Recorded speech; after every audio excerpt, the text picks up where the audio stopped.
27 फरवरी आमलकी एकादशी के दिन या तो दिन ढलने से पहले अगर गाय को ये एक चीज चुपचाप नहीं खिलाई तो आप एक बहुत बड़े अवसर से चूक जाएंगे।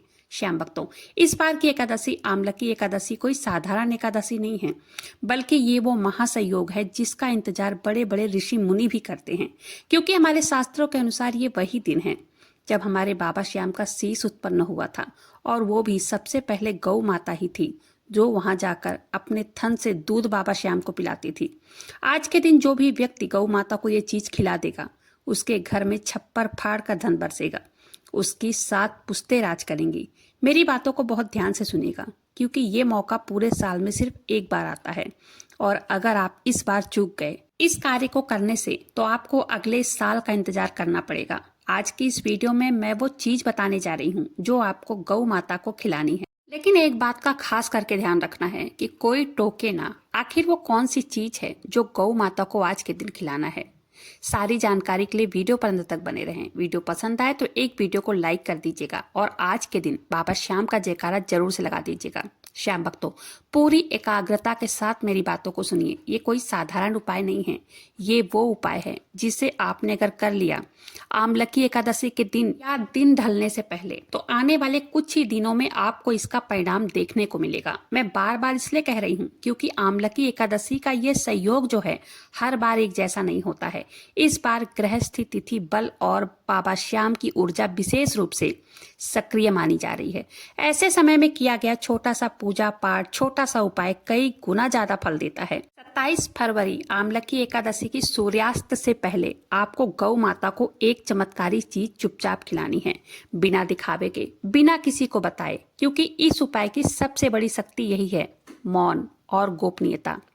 जितना अधिक यह कार्य शांत भाव से, सच्चे मन से, श्रद्धा से होगा, उतना ही अधिक इसका प्रभाव देखने को मिलेगा।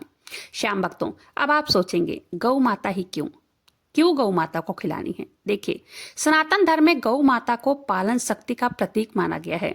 वह धैर्य, करुणा की जीवित प्रतिमा मानी जाती है, और जब गौ माता की सेवा आप करते हैं तो आप केवल भोजन नहीं खिला रहे हैं उन्हें, आप अपनी कृतज्ञता व्यक्त कर रहे हैं। आमलकी एकादशी के दिन यह सेवा और भी प्रभावी मानी जाती है, क्योंकि इस दिन विष्णु तत्व और पृथ्वी तत्व का अद्भुत संगम होता है। आप देखिए, ध्यान से सुनिए उस चमत्कारी चीज के बारे में। आपको पहले बाबा श्याम की पूजा पाठ कर लेना है, या भगवान विष्णु की, क्योंकि दोनों ही देव एक हैं, उनका स्मरण करना है, और बाबा श्याम के सामने केला और गुड़ अर्पित करना है। मंत्रों का जप करना है, जो भी मंत्र आपको आसान लगे, जो भी मंत्र आपको आता हो, चाहे ओम श्री श्याम देवाय नमः का हो, चाहे ओम नमो भगवते वासुदेवाय नमः का हो, कम से कम 108 बार जप करना ही करना है।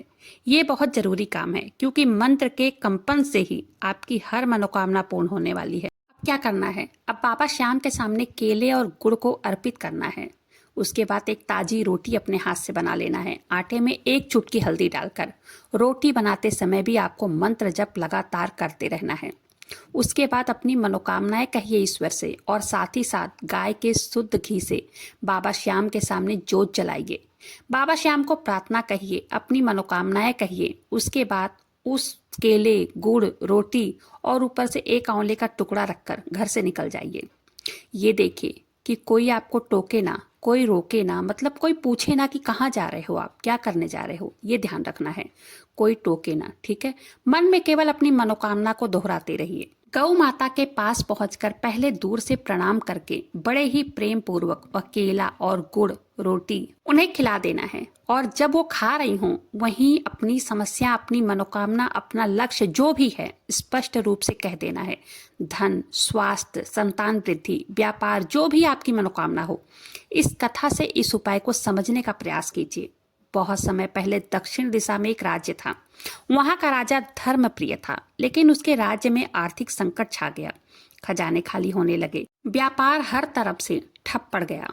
एक तपस्वी ने उन्हें आमलकी एकादशी का व्रत रखने के लिए बताया, और गौ माता को रोटी, गुड़, केला और आंवला खिलाने का उपाय बताया। राजा ने पूरी श्रद्धा के साथ ये उपाय किया। कुछ ही समय में उनका राज्य की स्थिति जो थी वो बदलने लगी। व्यापार बढ़ा, वर्षा हुई और सुख समृद्धि लौट आई। ये कथा हमें बताती है कि जब श्रद्धा, सेवा और विश्वास एक साथ आते हैं तो परिस्थितियां चाहे कैसी भी हो वो बदलती जरूर हैं। अब एक बात ध्यान रखना है कि गौ माता को आज के दिन बासी रोटी नहीं खिलानी है और ना ही जूठा खाना खिलाना है। रोटी बिल्कुल ताजी होनी चाहिए, उसमें नमक तेल नहीं डालना है, मात्र एक चुटकी हल्दी डालना है और हल्दी डालकर रोटी बनाना है, क्योंकि हल्दी शुभता और समृद्धि का प्रतीक माना जाता है। रोटी खिलाकर तुरंत वापस नहीं लौटना है, थोड़ी देर वहीं पर रुककर ये देखना है गौ माता आपको देख रही है क्या, हल्की सी आवाज वो निकाल रही है क्या। इससे ये संकेत मिलता है कि ये आभास होता है कि अब आपकी जो भी मनोकामना है वो जल्द से जल्द पूर्ण होने वाली है। लोग जो शहरों में रहते हैं वो भी इस उपाय को कर सकते हैं। या तो अगर गाय नहीं आती है तो कोई बात नहीं है, गौशाला में जाकर आज के दिन आमलकी एकादशी के दिन चारा दान कर सकते हैं। भावना ही मुख्य है।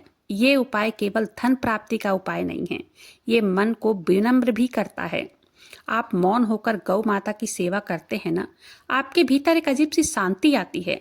जीवन की बाधाएं धीरे धीरे करके समाप्त होने लगती हैं। यही इस उपाय का वास्तविक चमत्कार है।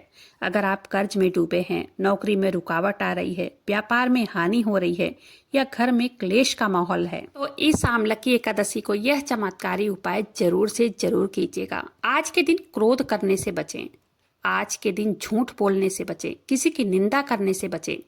जितना हो सके संयम और सकारात्मकता ही सोचिए, सकारात्मक विचार रखिए, क्योंकि ये उपाय की शक्ति तभी काम करती है जब मन शुद्ध हो। और मैं एक बार फिर से ये बात दोहरा रही हूँ, ये चमत्कारी चीज, ये चमत्कारी उपाय तभी प्रभावी होगा जब इसे पूर्ण विश्वास और गोपनीयता के साथ बिना टोके बिना रोके किया जाए, बिना दिखावे के किया जाए।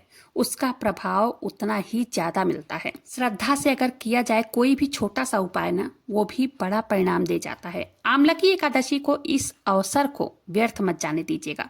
काम में सफलता के लिए एकादशी के दिन भीगी हुई चने की दाल और गुड़ गौ माता को जरूर खिलाना चाहिए। अत्यंत शुभ माना जाता है ये काम करना। शास्त्रों में माना गया है इस उपाय से गुरु ग्रह मजबूत होता है और मेहनत का फल दिलाता है। जिन लोगों का काम बार बार अटक जाता है, इंटरव्यू देने के बाद भी सिलेक्शन नहीं हो पाता है, नौकरी नहीं मिलती है, उनके लिए यह उपाय तो रामबाण उपाय है। जिन लोगों की शादी बार बार रुकावट आ जा रही है, हो नहीं रही है, उन्हें केले और गुड़ गाय को आज के दिन खिलाना चाहिए। बहुत लाभ मिलता है। या जो वैवाहिक दंपत्ति के जीवन में, गृहस्थी में प्रेम प्यार कम हो गया हो या शादी टूट जाती है, शादी टूटने के कगार पे है, आज के दिन केले और गुड़ गौ माता को जरूर खिलाएं। इसी के साथ साथ आमलकी एकादशी पर दान का विशेष महत्व माना जाता है। लेकिन ध्यान रहे, चावल का दान नहीं करना है और ना ही चावल का प्रयोग करना है। इस दिन फलों का दान कर सकते हैं, आंवले का दान कर सकते हैं, वस्त्र का दान कर सकते हैं, तिल का दान कर सकते हैं, सफेद मिठाइयों का दान कर सकते हैं और निर्धनों की सहायता करना बहुत ही पुण्य देने वाला माना जाता है। लेकिन दान भी श्रद्धा से करना है, दिखावे का दान नहीं होना चाहिए। शास्त्रों में कहा गया है आमलकी एकादशी का व्रत रखने से भयंकर पाप नष्ट हो जाते हैं और व्यक्ति को परम पुण्य की प्राप्ति भी होती है। पुराणों में कहा गया है आमलकी एकादशी का व्रत रखकर केवल अपने प्रभु का नाम निरंतर जप कर लें, उन्हें 100 यज्ञों के बराबर का फल मिलता है। आज के दिन नाम जप का विशेष महत्व है। अगर आप कभी भी नाम जप नहीं करते हो, लेकिन आज के दिन नाम जप जरूर से कीजिए। ओम नमो भगवते वासुदेवाय मंत्र का कीजिए या ओम श्री श्याम देवाय मंत्र का, जो भी आपको मंत्र पसंद हो। मानसिक जप अत्यंत फलदायी माना जाता है। गौ माता को आज के दिन ये जो चीजें मैंने बताई हैं, दिन ढलने से पहले जरूर से खिलाएं। खूब नाम जप करें, जितना हो सके उतना नाम जप करें। सच्चे मन से, सच्चे विश्वास के साथ नाम जप करें, आपकी हर मनोकामना पूर्ण होगी। जल्द से जल्द बाबा श्याम आपकी हर मनोकामना को पूर्ण करेंगे। इसी के साथ वीडियो को यहीं पर समाप्त करते हैं। वीडियो पसंद आई हो, वीडियो को एक लाइक कर दीजिएगा। अपने ही बाबा श्याम से जुड़ने के लिए मैजिक उपाय चैनल को सब्सक्राइब जरूर से कीजिएगा। बाबा श्याम नाम का जयकारा दिल से लगाइएगा। आप सबको आमलकी एकादशी की ढेरों शुभकामनाएं। बाबा श्याम की कृपा आप पर, आपके परिवार पर सदा बनी रहे, आपकी हर मनोकामना की पूर्ति हो। मिलते हैं फिर ऐसी किसी वीडियो के साथ, तब तक के लिए जय श्री श्याम, हारे के सहारे की जय हो।